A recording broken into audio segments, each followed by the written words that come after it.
ढेंकीगुड़ बणिक संघ पक्षर सांसद अनंत नायक को दाबीपत्र। केन्दुझर जिला घटगाँ ब्लॉक ढेंकीगुड़ बणिक संघ पक्षर ढेंकीगुड़ फांडीगु थाना बीजेडी सरकार द्वारा शिलान्यास होता ढेंकीगुड़ कल्याण मंडप एवं शीतल भंडार निर्माण ओडिशार मुख्यमंत्री मोहन माझी एवं केन्दुझर सांसद अनंत चरण नायक को एक दाबीपत्र प्रदान कराई।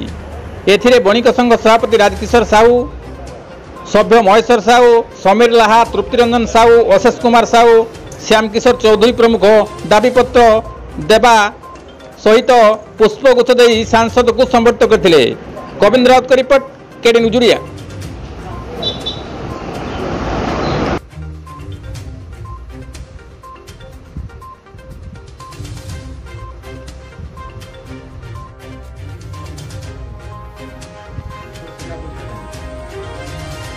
आग थर जो एमपी